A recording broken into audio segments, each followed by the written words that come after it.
ओम नमः शिवाय। स्वागत है आप सभी का मेरे भक्ति भावना यूट्यूब चैनल पर। आज मैं आपको 16 सोमवार व्रत की विधि, कथा और नियम के बारे में संपूर्ण जानकारी दूंगा। सोमवार का व्रत चैत, बैसाख, श्रावण, मार्गशीर्ष, कार्तिक मास में प्रारंभ किया जाता है। साधारणतः श्रावण मास में सोमवार का व्रत प्रारंभ करना बहुत ही शुभ माना जाता है। व्रत रखने वाले स्त्री पुरुष को चाहिए सोमवार को प्रातःकाल काले तिल का तेल लगाकर स्नान करें। काले तिल का तेल ना हो तो स्नान वाले पानी में तिल डाल करके स्नान करना चाहिए। ओम नमः शिवाय मंत्र का जाप करते हुए भगवान से संकल्प करें।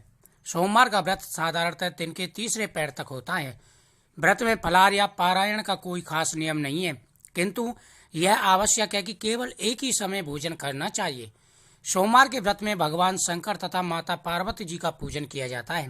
सोमवार के व्रत 3 प्रकार के होते हैं: साधारण सोमवार, सोमवार, 16 सोमवार और सोम प्रदोष व्रत। 16 सोमवार व्रत की कथा। मृत्युलोक में भ्रमण करने की इच्छा से एक समय श्री भगवान शंकर और माता पार्वती जी मृत्युलोक में पधारे। भ्रमण करते करते दोनों विदर्भ देश के अमरावती नामक नगरी में गए।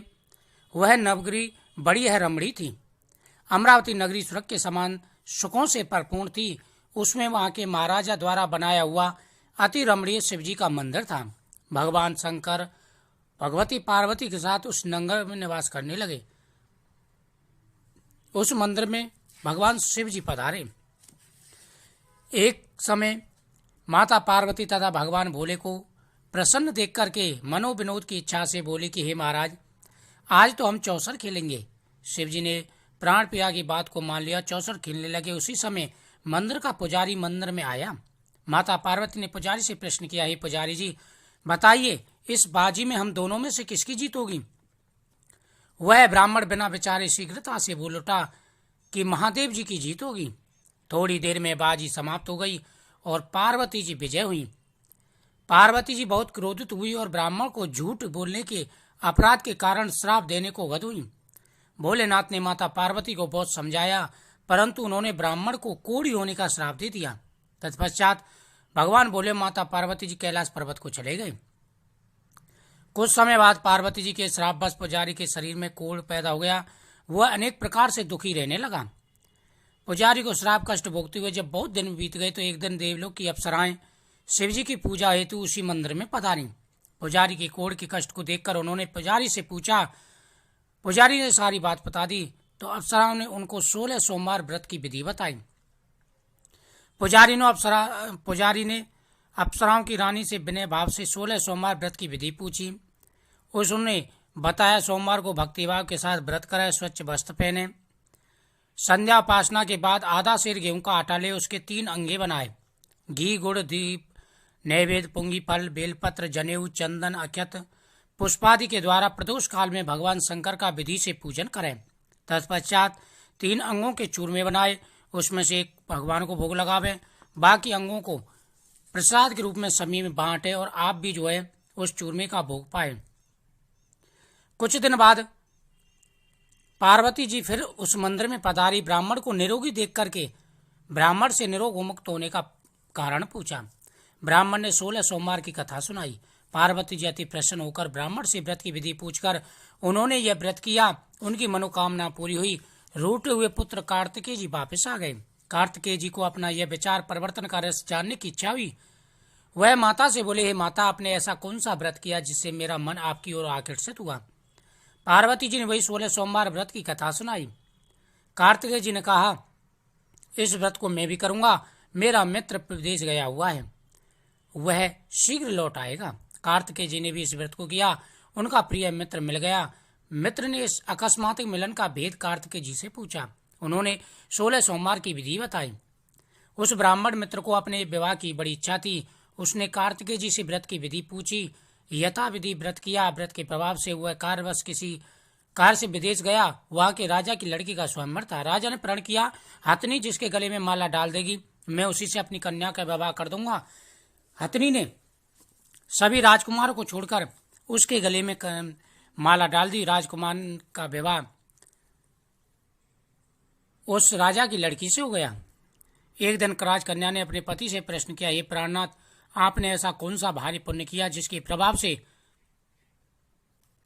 हथिनी ने सब राजकुमार को छोड़कर आपको वरण किया? ब्राह्मण बोले, हे प्राण प्रिय, मैंने अपने मित्र कार्तिकेय जी के द्वारा 16 सोमवार की व्रत विधि पूछी और मैंने 16 सोमवार का व्रत किया।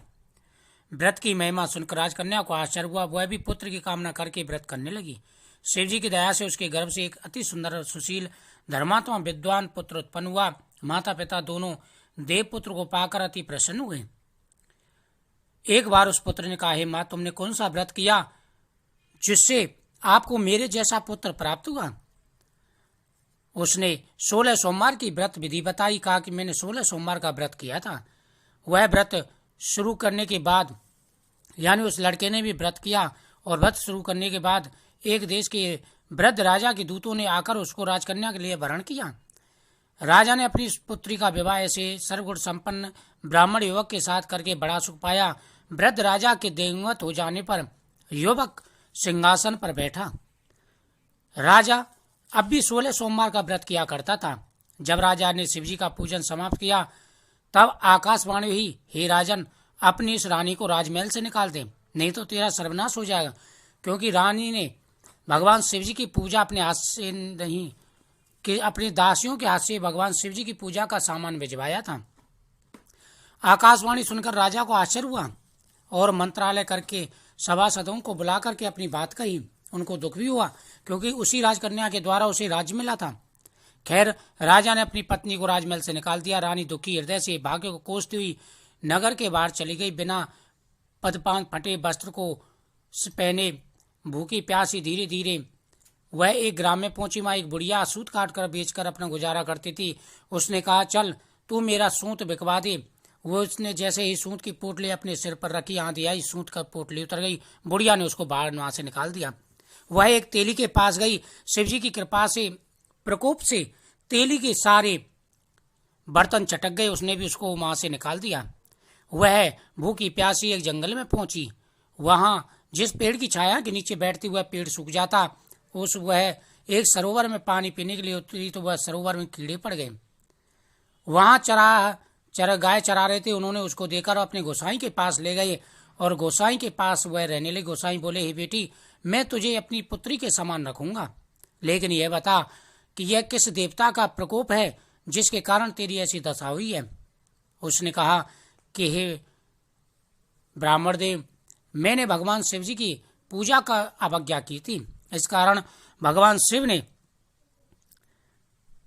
मुझे ऐसा श्राप दिया है। भगवान शिव मुझसे रुष्ट हैं। गोसाई जी की बात मानकर रानी ने 16 सोमवार का व्रत किया। 17वें सोमवार को विधि विधान सहित पूजन किया। उस पूजन के प्रभाव से राजा के हृदय में विचार उत्पन्न हुआ कि रानी को गए बहुत समय बीत गया है, ना जाने कहां कहां भटकती होगी, उसे ढूंढना चाहिए। सोच रानी को तलाश करने के लिए राजा ने चारों दिशाओं में दूत भेजे। वे दूत रानी को ढूंढते हुए पुजारी के आश्रम पहुंचे। वह रानी को पाकर पुजारी से रानी को अपने साथ ले जाने का आग्रह किया, परंतु पुजारी ने मना कर दिया। उसने कहा, राजा अगर स्वयं आएंगे तभी मैं इसको भेजूंगा। राजा वहां पर पहुंचे। ब्राह्मण ने कहा, गोसाई जी ने राजा के से कहा कि हे राजन, शिव जी का प्रकोप इससे शांत हो गया है, अब आप रानी को अपने साथ ले जा सकते हो। राजा ने गोसाई जी की आज्ञा पाकर रानी प्रसन्न हो राजा के साथ नगर में आई। नगरवासियों ने नगर के द्वार तथा नगर को तोरण एवं बंदर का बानों से सजाया। घर घर में मंगल गान होने लगे। पंडितों ने विधि वेद मंत्रों द्वारा उच्चारण कर रानी का स्वागत किया। ऐसी अवस्था में रानी ने पुनः अपनी राजधानी में प्रवेश किया। महाराज ने ब्राह्मण को अनेक तरह के दान आदि से संतुष्ट किया। वाचकों ने धन्य दान दिया।